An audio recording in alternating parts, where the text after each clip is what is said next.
क्या आपका भी 9th मंथ स्टार्ट हो गया है और लेबर पेन्स नहीं आए हैं? लेबर पेन्स कौन से वीक में स्टार्ट होते हैं? हमें कब डॉक्टर के पास जाना चाहिए? आपका पेट भी रात में बार-बार टाइट हो जाता है? False labour pains and true labour pains में क्या डिफरेंस है? हम ऐसा क्या करें जो नेचुरली लेबर इंड्यूस हो जाए अपने आप और जल्दी हो जाए? आज मैं लेकर आई हूँ आपके लिए इन सारे ऐसे सवालों के जवाब। 9th मंथ ऑफ प्रेगनेंसी में एंटर कर जाते हैं तो हर वक्त हमारे दिमाग में ये सब सवाल घूमते रहते हैं। आई होप आपको मेरी इस वीडियो से बहुत सारे ऐसे इंपॉर्टेंट क्वेश्चंस के आंसर्स जरूर मिलेंगे। सो वीडियो के साथ एंड तक जुड़े रहिएगा and do not skip the video.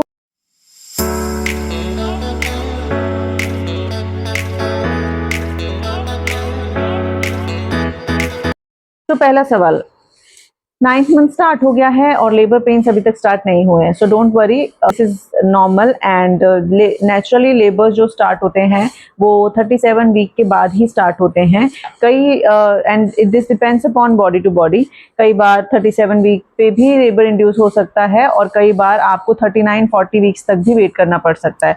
If you have a healthy pregnancy and you are not feeling any problems, कोई भी दिक्कत नहीं है, बेबी भी हेल्दी है, बीपी नॉर्मल है, सारी चीज़ें ओके हैं, placenta and everything is fine, so then you can wait till 38 to 39 weeks, till 40 weeks also you can wait. If you want to induce natural labor pains, then you can wait till 39 to 40 weeks also. So mostly ऐसा होता है कि 38 week पर आप जा सकते हैं doctor पे। आप 38 वीक कंप्लीट होने के बाद आप उनको बोल सकते हैं, वो मेडिसिन के थ्रू भी कई बार लेबर इंड्यूस कर सकते हैं। एंड अगर आप चाहते हैं कि नेचुरली हो तो आप 38-39 वीक तक भी वेट कर सकते हैं। दूसरा सवाल, हम कैसे पता लगाएं कि लेबर स्टार्ट होने वाला है या हो चुका है? डिफरेंस कैसे पता करें कि ये फॉल्स लेबर पेन्स हैं या ट्रू लेबर पेन्स हैं? कई बार ऐसा होता है जब हम रात में सो रहे होते हैं तो हमारा पेट बहुत टाइट हो जाता है।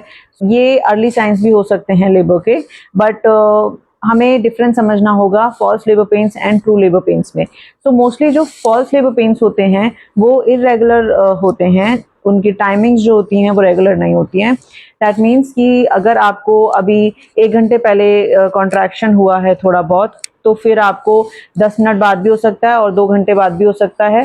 सो पूरे दिन में आपको कभी कभी बीच बीच में कॉन्ट्रैक्शंस हो सकते हैं। सो दैट मीन्स कि वो आपका फॉल्स लेबर पेन्स हैं।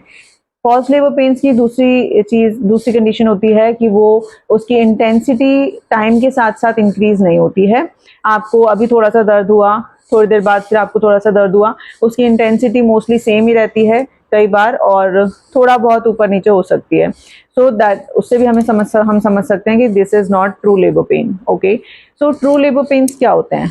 ट्रू लेबर पेन्स होते हैं जब आपको कॉन्ट्रैक्शंस रेगुलर टाइमिंग्स पे, रेगुलर इंटरवल्स पर आते हैं। दैट मीन्स अभी आपको 1 घंटे पहले पेन हुआ, आपको सेम उसी टाइम इंटरवल के बाद आपको 10 मिनट बाद, 5 मिनट बाद, 2 मिनट बाद आपका इंटरवल जो होता है, आपका रेगुलरिटी जो होती है टाइम की, वो रिड्यूस होती जाती है। दैट मीन्स अगर आपको पहले 1 घंटे पहले दर्द आया है तो अब आपको आधे घंटे में आएगा, फिर आधे घंटे के बाद 15 मिनट में, 15 मिनट के बाद 10 मिनट, 5 मिनट, ऐसे करके वो आपकी जो इंटरवल होती है वो रिड्यूस होती जाती है। और हमें समझ जाना चाहिए कि ये ट्रू लेबर पेन है। ट्रू लेबर पेन में इंटेंसिटी जो होती है कॉन्ट्रैक्शंस की वो धीरे धीरे इंक्रीज होती जाती है। दैट मीन्स अगर आपको 1 घंटे पहले कॉन्ट्रैक्शन आए हैं तो वो उसका पेन जो होगा वो आपको थोड़ा कम होगा, rather than if you compare it with the 30 minutes contraction. जब आपको आधे घंटे बाद वो कॉन्ट्रैक्शन आता है तो आपका जो पेन होता है वो थोड़ा स्ट्रांग हो जाता है और उसके बाद धीरे धीरे टाइम के साथ साथ वो इंटेंसिटी कॉन्ट्रैक्शंस की बढ़ती जाती है। तो आपको समझ जाना चाहिए कि ये ट्रू लेबर पेन है। सवाल आता है कि हम ऐसा क्या करें जिससे कि नॉर्मल डिलीवरी हो जाए, नेचुरली पेन्स इंड्यूस हो जाएं। और अगर in case naturally pain induce नहीं होते हैं तो मोस्टली कई बार ऐसा होता है जब आपकी प्रेगनेंसी बिल्कुल हेल्दी होती है, डॉक्टर के अकॉर्डिंग सब चीज़ें नॉर्मल होती हैं, आप चाहो तो 38 वीक्स के बाद जाके डॉक्टर से कह सकते हैं, वो आपको मेडिसिन के थ्रू भी लेबर इंड्यूस कर सकते हैं। बट अगर आप चाहते हैं कि नेचुरली हो तो आप 39 वीक्स तक भी वेट करें। अब मैं आपको बताने वाली हूँ ऐसी कुछ इंपॉर्टेंट एक्सरसाइजेज जिसकी हेल्प से आप नेचुरली लेबर इंड्यूस कर सकते हैं एंड आपको ये नॉर्मल डिलीवरी कराने में भी बहुत हेल्पफुल होगा। तो सबसे पहले तो आप मॉर्निंग एंड इवनिंग में वॉक करना स्टार्ट कर दीजिए। आधा घंटा सुबह, आधा घंटा शाम को आप थोड़ा बहुत वॉक कर सकते हैं। वॉक करने से बेबी धीरे धीरे अपनी पोजीशन छोड़ता है और नीचे आता है और सर्विक्स में आके एंटर हो जाता है। तो walk is very very important.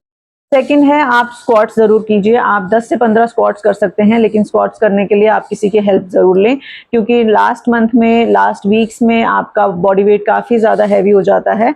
सो आप अकेले एक्सरसाइज करने का रिस्क ना लें। आप कोशिश करें कि या तो आप किसी चीज़ का सपोर्ट लेकर स्क्वाट्स करें, या फिर आप अपने फैमिली मेम्बर या किसी की हेल्प लेकर आप स्क्वाट्स कर सकते हैं। स्क्वाट्स करने से भी आपका सर्विक्स ओपन होता है धीरे धीरे, और बेबी को नीचे आने में हेल्प मिलती है। थोड़ी बहुत फ्लेक्सिबिलिटी एक्सरसाइजेज भी कर सकते हैं। मैं आपके साथ वीडियो शेयर कर दूंगी कि आप कौन कौन सी एक्सरसाइजेज कर सकते हैं। इसके अलावा आप डक पोज ज़रूर कीजिए। आराम से बैठकर किसी की हेल्प के साथ में आप डक पोज कीजिए, और बहुत ज़्यादा देर तक करने की ज़रूरत नहीं होती है। आप जितना आपसे हो सके, जितना आप थोड़ा बहुत दर्द बर्दाश्त कर सकें, उतना ही आप करें, और उसके बाद आप रिलैक्स करें। नेचुरली लेबर इंड्यूस करने के लिए सबसे इम्पॉर्टेंट चीज़ है मेडिटेशन। हम लोग कई बार 9th मंथ में आके काफ़ी स्ट्रेस में आ जाते हैं, और हर वक्त हमारे दिमाग में बहुत सारे सवाल चलते रहते हैं, और वेट नहीं होता है कि बस कब हो ऐसा लगता रहता है, और हम बहुत ज़्यादा स्ट्रेस लेते हैं, which is natural. So stress reduce करना बहुत ज़्यादा इम्पॉर्टेंट है। तो उसके लिए आप मेडिटेशन करें। मेडिटेशन में आप अनुलोम विलोम कर सकते हैं, ब्रीदिंग एक्सरसाइजेस कर सकते हैं, और बहुत सारा ओम चैंटिंग भी कर सकते हैं। मेडिटेशन हेल्प करेगा आपका स्ट्रेस रिड्यूस करने में, एंड मेडिटेशन के थ्रू आपका नेचुरली हार्मोन्स रिलीज होते हैं, एंड नेचुरल हार्मोन्स रिलीज होते हैं जिससे कि कॉन्ट्रैक्शंस अपने आप बॉडी इंड्यूस करती है, एंड लेबर स्टार्ट हो जाता है। तो अगर आपकी प्रेगनेंसी हेल्दी है, आपको बेड रेस्ट नहीं बोला है डॉक्टर ने, बेबी भी हेल्दी है, सारी चीज़ें ओके हैं, तो आप ये सारी चीज़ें कर सकते हैं। इसके अलावा हम खाने में क्या खाएं ऐसा जिससे कि लेबर अपने आप इंड्यूस हो जाए। पहली चीज़, आप डेट्स खा सकते हैं। डेट्स खाने से आपका जो सर्विक्स है वो नेचुरली लूजन होना स्टार्ट कर देता है। तो आप स्टार्टिंग में 2 से 3 खजूर खा सकते हैं, धीरे धीरे आप उसे 4 से 5 भी कर सकते हैं। एक दिन में आप 4-5 खजूर खा सकते हैं अगर आप अपने 37 वीक को क्रॉस कर चुके हैं और लेबर नेचुरली इंड्यूस करना चाहते हैं। तो कई बार आपने सुना होगा कि आपके दादी, नानी, मम्मी वगैरह आपको बोलती होंगी कि आप दूध में घी डाल के पीजिए। दूध में घी डाल के भी आप पी सकते हैं, which is also healthy, but आप ट्राई करें कि ज़्यादा ना आप ये करें, क्योंकि इसका कोई साइंटिफिक प्रूव नहीं है। This is not scientifically proven कि दूध में घी डाल के पीने से आपको लेबर में हेल्प मिलती है। सो आप ट्राई आप कर सकते हैं, बिकॉज अगर आपकी हेल्दी प्रेगनेंसी है तो आप पी सकते हैं दिन में 1 बार ग्लास, बिकॉज दूध भी हेल्दी होता है। अगर चाहते हैं कि आप दूध में घी डाल के पिएं तो आप उसमें देसी घी का ही इस्तेमाल करें, जो आप घर में बनाएं, बाहर का घी ना डालें, तो आपके लिए वो सेफ रहेगा। आई होप मैंने आपके बहुत सारे सवालों के जवाब दे दिए हैं। अगर आपके इसके अलावा भी कोई सवाल हो तो आप कमेंट्स में ज़रूर शेयर कीजिए। मैं ज़रूर ट्राई करूँगी कि मैं आपके सारे सवालों का जवाब दे पाऊँ।